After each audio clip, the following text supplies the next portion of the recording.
आदरणीय गुरुवर के चरणों में बारंबार नमस्तु। अशोकनगर जिले में बच्चियों की बालिकाओं की संख्या की कमी है। इसको देखते हुए कलेक्टर महोदय ने एक रेवा शक्ति अभियान चलाया है, जिसमें जो माता पिता की बालिका 1 या 2 है उनका नाम दर्ज कर उनका पंजीकरण कर अशोकनगर जिले के ही जो अच्छे समाज सेवी प्रतिष्ठान और संस्था है उनके द्वारा उनको कुछ डिस्काउंट के रूप में सामग्री, शिक्षा और इस तरह से सेवा दी जाएगी। दूसरी बात, हमारे अशोकनगर जिले में जो कुपोषित बच्चे हैं उन कुपोषित बच्चों के लिए 5 साल तक के बच्चों के लिए आंगनवाड़ी केंद्र पर कलेक्टर सर ने ये चॉकलेट ग्रेन्यूल वाला मोरिंगा पाउडर उपलब्ध करवाया है। गुरुवर से चरणों में यह प्रार्थना है कि यह दोनों योजनाएं अच्छी तरह अशोकनगर जिले में चले और बालिकाओं को लाभ हो और कुपोषित बच्चों को लाभ हो, उसके लिए मार्गदर्शन प्रदान करने का कष्ट करें। नमोस्तु। योजना बहुत अच्छी है। किसी भी चीज का अभाव जब होने लगता है तो उसका मूल्य बढ़ना चाहिए, और जब किसी चीज का मूल्य बढ़ता है तो फिर उसके मन में व्यक्ति विचार करता है।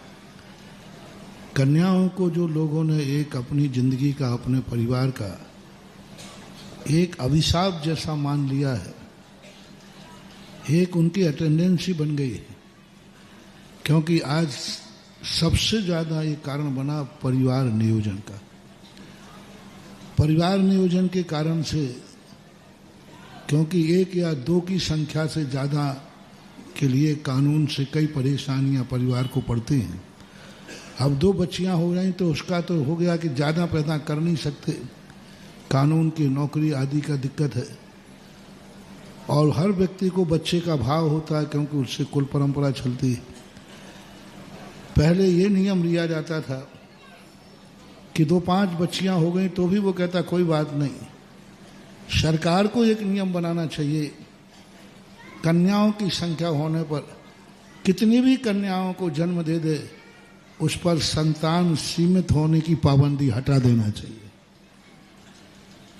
क्योंकि 2 संतान से अधिक हुए तो फिर तुम्हें नौकरी भी नहीं होगी, चुनाव आदि में बहुत सारी समस्याएं होती हैं। तो उसके लिए ये छूट दे दे कि कन्याएं यदि हैं तो उस पर कानूनन कोई छूट नहीं होगी। इसके माध्यम से वो आगे भी आशा लगा करके भाव करेंगे कि 2 के बाद 3रा बेटा हो जाएगा, 4था बेटा हो जाएगा, 5वां बेटा हो जाएगा। जितनी कन्याएं ज़्यादा बढ़ती हैं वो बेटे के लोभ में ही बढ़ती हैं। ये मान के भाई अगले बार में बेटा हो जाएगा, तो कम से कम उनको ये चॉइस तो है कि अभी हम आगे बेटे को उत्पन्न कर सकते हैं।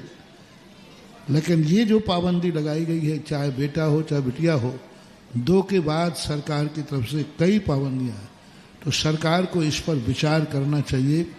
यदि यह भी हटा दिया तो जो कन्याओं की कमी नज़र आ रही है संभवतः उसमें वृद्धि हो सकती है। और जो योजना रेवा कन्या योजना की जो बात चली, बहुत अच्छा है, प्रोत्साहन कर रहे हैं। और कुपोषण की दृष्टि का तो एक बहुत अच्छी चीज़ है कि आज वस्तुतः कुपोषण, सबसे बड़ा कुपोषण हो रहा है फास्ट फूड जितने आ रहे हैं, चाइना जितना आ रहा है। आज जिस ढंग के जो आपके बनाने, जो बाजारों में, होटलों में जो भोजन मिल रहा है, ये सबसे ज़्यादा कुपोषण है। आज चाइना का जितना भी आइटम है प्राय स्वादिष्ट तो है, स्वाद की दृष्टि से तो अच्छा मानते हैं, लेकिन स्वास्थ्य की दृष्टि से अच्छा नहीं है। तो इस कुपोषण को सरकार पर विचार करे।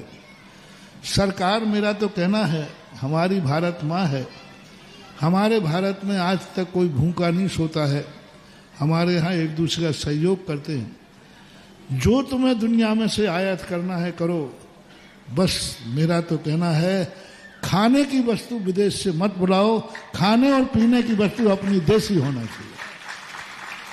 आज जितनी कोल्ड ड्रिंक्स देखो, कितना बड़ा बवाल खड़ा हुआ था 10-15 साल पहले, यही थम्सम पे, कोको कोला पर हुआ था ना, कुछ उसमें गलत तत्व आए गए थे। अरे इन सब पे क्या जरूरत पड़ी है? हमारे देश की ठंडाई बहुत अच्छी है, हमारे देश की शिकंजी बहुत अच्छी है, भारत देश की लस्सी सारे जगत में प्रसिद्ध थी। तो कम से कम खाने पीने की चीजों पर यदि आयात रुक जाता है तो हमारे देश का कुपोषण सबसे पहले रुक जाएगा। और अपन लोग जो कुपोषण में जा रहे हैं गरीबों के लिए, ये जो भारत का भोजन आ रहा है अमीरों को कुपोषण कर रहा है, क्योंकि अमीर लोग पैसे वाले हैं। तो ये सबसे ज्यादा कुपोषण हो रहा है विदेशी कोल्ड ड्रिंक्स, विदेशी फास्ट फूड, चाइना के भोजन। इस पर पाबंदी होना चाहिए कि हमारे देश में और कुछ है कि नहीं, हमारे देश का व्यक्ति हमारे देश का ही भोजन करेगा। बनी हुई विशेष की चीजें चलो कोई बात नहीं, कच्चा सामान मंगा लीजिए, दाल चावल है वो भी, लेकिन कम से कम पका हुआ सामान तो हमारे देश का ही होना चाहिए। और मेरी दृष्टि से आज जो विदेशी खाद्य सामग्री आ रही है, यह देश के लिए सबसे बड़ा कुपोषण है और इस पर सरकार को विचार करना चाहिए और जनता के लिए चुनाव के समय ये अभियान उठाना चाहिए, चुनाव के समय वोटरों को अभियान उठाना चाहिए कि खान पान की चीजें विदेशों से आयात बंद होना चाहिए और हमारे देश की जो भेद है, हमारे देश की जो वस्तुएं हैं वो हमारे देश में होना चाहिए, ऐसा होना चाहिए। आशीर्वाद है, बहुत अच्छा। पूज्य गुरुदेव, आपकी प्रेरणा से अशोकनगर दिगंबर जैन पंचायत ने